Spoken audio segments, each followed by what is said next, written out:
We got Motec on the car now. We're still sorting out some small issues, but we have got the car started. It's only been a couple days and we've already got the Motec on and started. Like I said, we're just sorting out a few other issues and making sure everything's communicating properly with the turbo lambic as well. But yeah, we should have the car running and hopefully next couple of days to be getting sorted out. La la la la la la la. Everybody wants to be famous, chasing hard, taking validation. They say you should fake it till you make it. They want to stand out and up the same shit.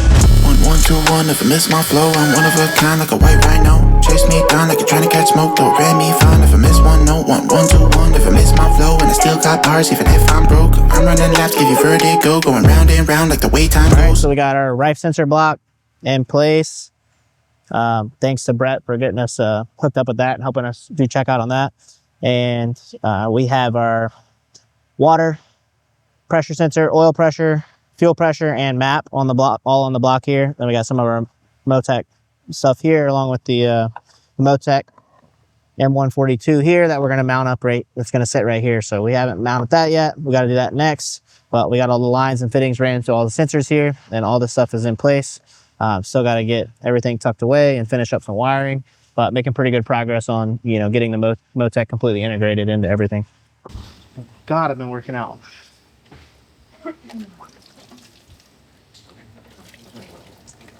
Wait, who threaded it in straight to the fitting? You did that?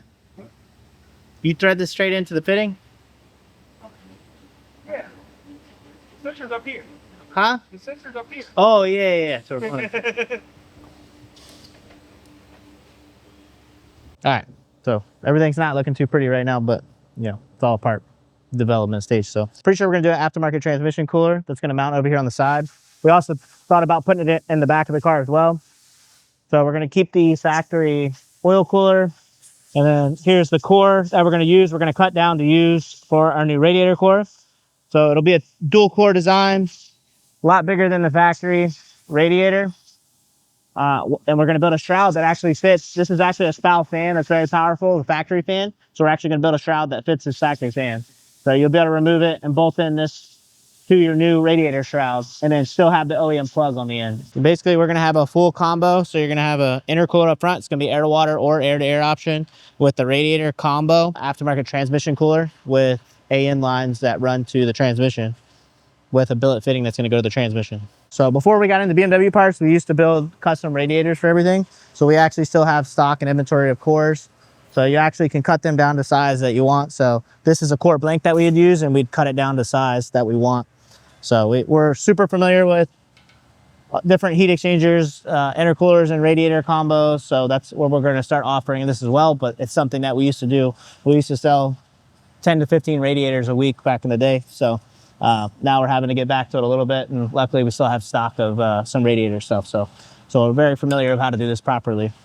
So, all right, so we want to line up what we're doing here. So I think if we give it one rib over, yeah, to the core, yeah, that gives us a little bit on the break point there to not fold that, and then probably just this one, and we'll probably split that gap. So probably cut on this core here. Okay. So what we're going to do is, this is like I said, we order sheets of cores. We're able to cut this core down, and we'll use this as our radiator. We'll build new end plates, new end tanks, and we'll have a full custom radiator. So we'll cut it over there on our router. We'll machine some billet fittings to go into the ends. We're going to probably offer AN fitting and a factory style, but that'll give us a full, basically, replacement radiator. Reuse the factory fan. So this fan unbolted from the factory shroud here. So you unbolt it. It's actually a spout fan, so we use the aftermarket version of spout fans when we did the radiator combos previously. So you unbolt the fan. That way you use the factory plug still, and it'll be a super easy swap. So we just cut the core down to size. So you'll see that the fan fits it perfectly. So now we just got to build the intakes, a shroud, and then a setup adapter to bolt to the factory fan. And then we'll build side plates as well. Take that over to Keegan's office.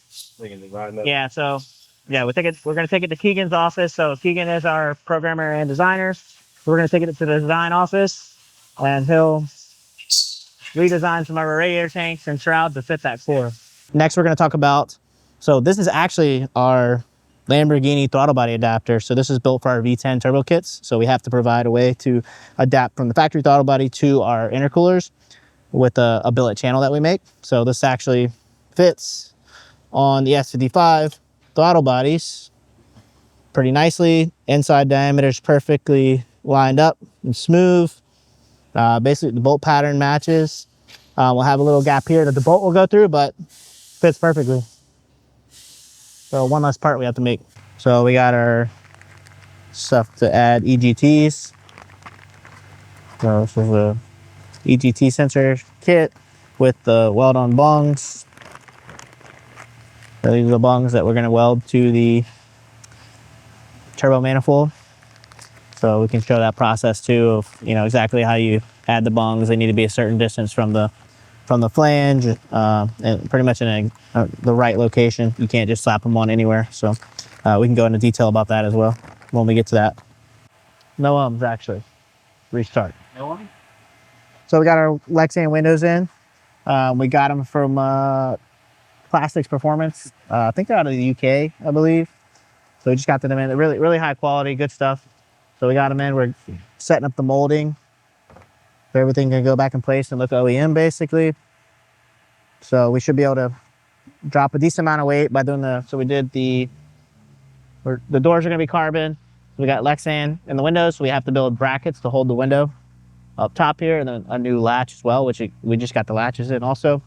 We're doing the quarter windows and the rear windows all in Lexan. So, and then the front windshield is gonna be still a factory OEM windshield.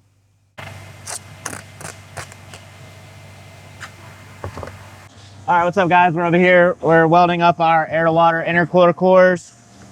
Haven't welded in like probably a year, so bear with me. So I just laid one weld here. Not terrible, about to finish the rest of the welds on it. And then we're gonna finish breaking the intakes, which we'll show you a little bit of that. And finish welding up this whole air to water cooler, and then we'll show you it going into the car as well.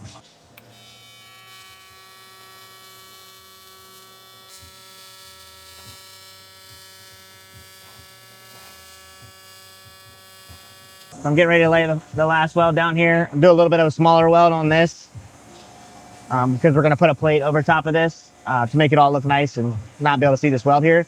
So these are two, I believe, 1500 horsepower air to water cores. So we'll have a, you know, and it won't quite make a 3000 horsepower intercooler, but this will be plenty for what we plan to do with the car. So as far as cooling and big enough cores. So.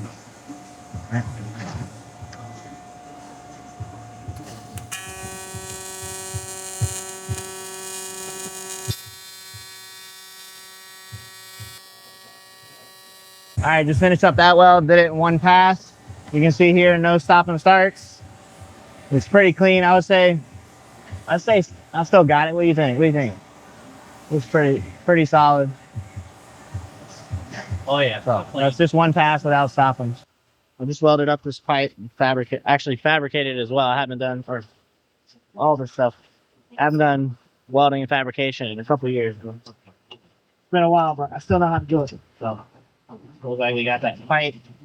With the pro clamps, you want a little bit of a gap in between the ferrules, so the pipe has room to move. So it's supposed to act as a coupler basically, but it's a solid clamp that can handle more boost and stretch. So yeah, that fits up nicely there with a little bit of gap on both ends. A little less than an 1/8 inch gap is pretty perfect. You see that fits nicely right there. Some O-rings on these weld ends and be good to go.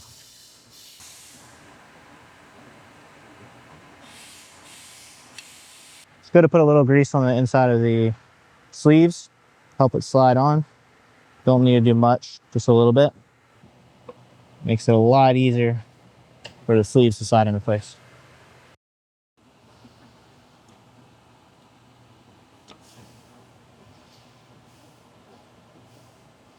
Nice. They're gonna be kind of tough to get on. It means they're good fit. That's it right there. So it's a lot easier when you add some lube to it. So this clamp we actually designed back in, I want to say it was 2018 or 19. And back then there was only clamps that had a pin, and the pin would fall out while going on the track. So we were trying to come up with something that locked in and we didn't have to worry about falling out. So this clamp is actually quick lock there, that. So yeah, this is a part we've had around for years now. It's been used on basically every different application. We've made up to 120 PSI on these clamps and held before. It has a dual O-ring on each ferrule, so it's 4 O-rings total. That way if one does fail, you still have 1 O-ring sealing. And it's spring loaded as well. So push the spring. Yeah, this is a design we came up with all in-house years ago.